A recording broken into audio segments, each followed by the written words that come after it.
The Soviet Union collapsed in 1991.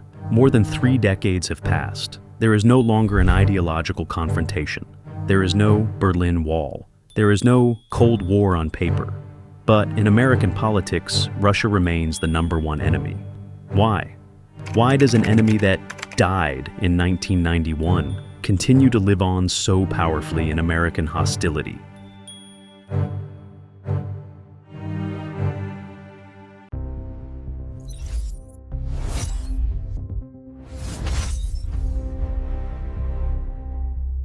During the Cold War, the United States and the Soviet Union were locked in a confrontation that defined the global order for nearly 45 years. They were system-level rivals, strategic adversaries, and existential threats to one another.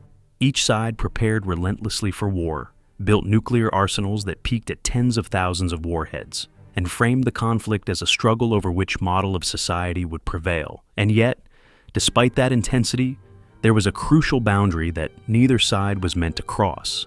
At the center of this relationship was a shared understanding known as mutually assured destruction. Both Washington and Moscow accepted a grim reality. If either side pushed too far, both would cease to exist. That logic imposed restraint. It created red lines that were understood, even if never formally written down. And the enemy was dangerous, but it was also recognized as legitimate, not a force that had to be annihilated at any cost. This restraint was reflected in concrete actions. The United States and the Soviet Union signed arms control agreements like SALT I, SALT II, and the ABM Treaty, deliberately limiting the most destabilizing weapons systems at the height of the nuclear arms race. They established the Washington-Moscow hotline after 1963 to prevent catastrophic miscalculation. They even cooperated symbolically, as in the Apollo-Soyuz mission of 1975, at the height of geopolitical tension. These were not gestures of friendship. They were mechanisms of survival. The Cold War, for all its dangers, functioned as a stable order between two superpowers who understood the cost of escalation. The enemy was feared, but it was bounded, predictable, containable. And this is what makes the present moment so unsettling. Decades after that system collapsed and most arms control frameworks disappeared, the language used to describe Russia today is often more absolute, more moralized, and less restrained than it ever was during the Cold War itself. An era defined by limits has given way to a hostility that increasingly seems to have none. When the Soviet Union collapsed, history briefly opened a different path. After World War II, defeated powers such as Germany and Japan were not simply left to fail. They were deliberately integrated, rebuilt, and given a stake in the new order. That logic was never applied to Russia. After 1991, Russia was not treated as a post-Cold War partner. It was treated as a defeated state, a country with no leverage, no veto, and no meaningful role in shaping the system that replaced the one it had just lost. There were occasional gestures toward cooperation, even vague discussions about NATO membership, but these never rose to the level of negotiations between equals.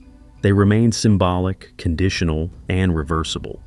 Inside Russia, the transition was not gradual. It was violent. Shock therapy dismantled the planned economy almost overnight, guided in part by Western advisors. In theory, the shift promised freedom and efficiency. In practice, it produced collapse. The scale of that collapse was historic. Over the course of the 1990s, Russia's GDP contracted by roughly 40%. Life expectancy fell, poverty and organized crime surged.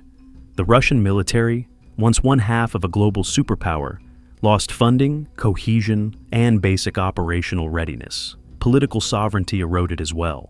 The 1996 presidential election. In Western media, this was framed as defending democracy. Inside Russia, it was widely experienced as something else. From Washington's perspective, this decade solidified a powerful assumption. Russia was weak. Russia was dependent. Russia would comply. Strategically, Russia in the 1990s resembled what Ukraine would later become, present on the map, but marginal in decision-making. That decade shaped American thinking in lasting ways. A former enemy that had lost, and systems built on that belief struggle when the belief stops matching reality. This is the deeper problem. It does not respond calmly when that country begins to recover. It responds with suspicion, resistance, and eventually, hostility.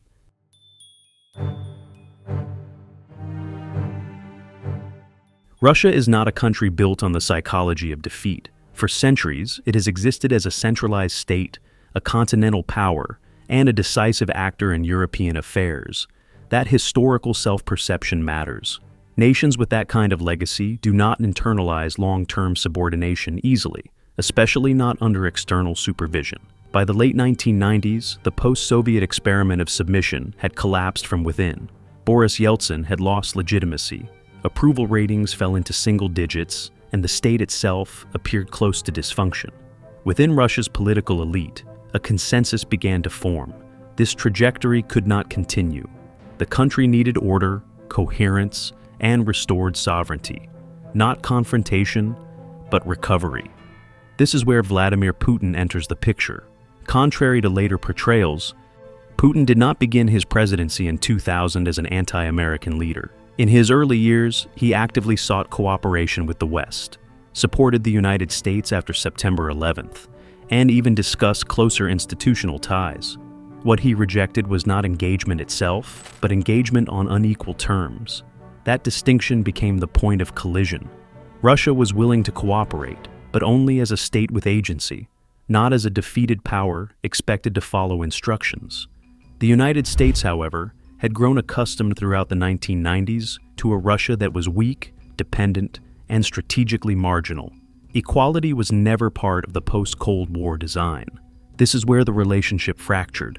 The tension did not emerge because Russia suddenly turned aggressive. It emerged when Russia stopped behaving the way a defeated power was expected to behave. The conflict that followed was therefore not ideological and not initially military. It was psychological. A system built on the assumption of Russian weakness could not easily adapt to the reality of Russian recovery. And once that assumption broke, confrontation became increasingly difficult to avoid. By the late 1990s, the Cold War was officially over, but its structures were not dismantled. Instead, they moved east. In 1997, NATO launched its first wave of expansion, adding 3 new members from Central Europe. In 2004, it expanded again, this time by 7 countries, including states that had once been part of the Soviet Union itself. These decisions were made at a moment when Russia was at its weakest point, economically fragile, politically unstable, and militarily degraded, with defense spending reduced to below 4% of GDP and little capacity to resist or even meaningfully object. From Washington's perspective, this was framed as a pragmatic choice, a window of opportunity. The Soviet Union was gone. Russia was no longer a peer competitor. NATO, in this view, then had the right to redesign Europe's security architecture without consulting a power that had just lost the Cold War. Expansion was described as defensive, voluntary, and stabilizing. From Moscow's perspective, it looked entirely different. NATO's movement eastward was experienced not as reassurance, but as betrayal, a violation of the spirit, if not the letter, of post-Cold War understandings. The message Russia perceived was simple. The old enemy was gone, but the old alliance was not, and it was expanding rapidly toward Russia's borders. This is the critical point. NATO expansion was never only about troops or military hardware. It was a political declaration. It signaled that the Cold War had produced a winner and a loser, and that the winner would set the rules unilaterally.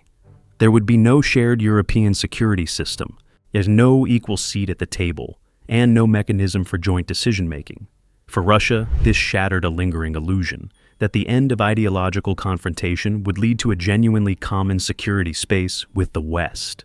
Instead, it became clear that peace did not mean inclusion. It meant acceptance of a subordinate role.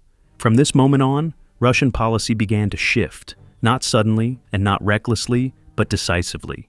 The belief that cooperation alone could secure Russia's place in Europe faded. What replaced it was a colder conclusion. The post-Cold War order had been built without Russia in mind. And with that realization, the idea of a shared future with the West began to collapse, long before the first tanks rolled and long before the current conflicts ever began. As the Cold War ended on paper, American popular culture did not reset its understanding of the enemy. It preserved it. Before 1991, the antagonist was explicit and ideological. Films like Red Dawn, Rocky IV, and Rambo II and III depicted the Soviet adversary as an existential threat, uniformed, ruthless, and locked in a zero-sum struggle with the United States. These stories were not subtle, and they were not meant to be. They translated Cold War strategy into emotion, spectacle, and identity, reinforcing who we were by clearly defining who they were. What is striking is not that these portrayals existed during the Cold War, but that they survived long after the Cold War itself disappeared. After 1991, the Soviet Union was gone, but the Russian villain remained firmly in place. In films like Mission Impossible, John Wick, and countless crime thrillers, Russians return not as ideological rivals, but as mafia bosses, assassins, arms dealers, and shadowy figures operating outside moral constraint. The context changed. The character did not. The accent stayed. The cold demeanor stayed. The emotional distance stayed. Russian characters were rarely written as complex individuals with motivations or contradictions. They functioned instead as shortcuts, instantly recognizable symbols of danger that required no explanation. This persistence reveals a deeper mechanism in how popular culture works. Mass entertainment does not update itself according to history, it updates according to familiarity. Hollywood does not ask whether an enemy still exists in the real world. It asks whether an audience will immediately recognize the role. The Russian villain always required the least explanation. Decades of Cold War storytelling had already trained American audiences to associate Russian names, accents, and settings with threat and hostility. Reusing that template was narratively efficient, commercially safe, and culturally frictionless. In this sense, Hollywood did not invent a new enemy after the Cold War. It froze an old one in place. The effect was subtle but powerful. While policy debates evolved and geopolitics shifted, the emotional framework through which millions of Americans understood Russia remained fixed, reinforced casually through films and television consumed for entertainment rather than analysis. The enemy had lost, and a defeated enemy is the safest enemy to portray. This mattered because culture shapes instinct. For many Americans, Russia was not encountered through history books, policy papers, or diplomatic nuance, but through images and narratives absorbed over decades without conscious scrutiny. By the time Russia re-emerged as a geopolitical actor in the 2000s, it did not enter the American imagination as something new or unfamiliar. It returned as something already known, not as a former adversary seeking a different role, but as a character that had never left the screen. And when an enemy image is preserved long enough in popular culture, it does not merely reflect political reality. It quietly prepares the ground for how that reality will be interpreted when conflict returns. Long after the Cold War ended on paper, it continued somewhere else, in stories, images, and habits of thought. For decades, Hollywood played a central role in defining who the enemy was. Before 1991, that enemy was the Soviet Union. From spy thrillers to action films in the 1980s, Soviet villains appeared repeatedly, shaping popular imagination during the Cold War's peak. What changed after 1991 was not the narrative, only the label. The Soviet Union disappeared, but the antagonist remained. Russian characters seamlessly replaced Soviet ones, inheriting the same accents, the same moral coding, and the same role in the plot. Studies of post-Cold War cinema show that Russian or post-Soviet villains continue to appear regularly well into the 2000s, reinforcing the idea that Soviet, Russian, and communist were effectively interchangeable concepts. History moved on. Popular culture did not.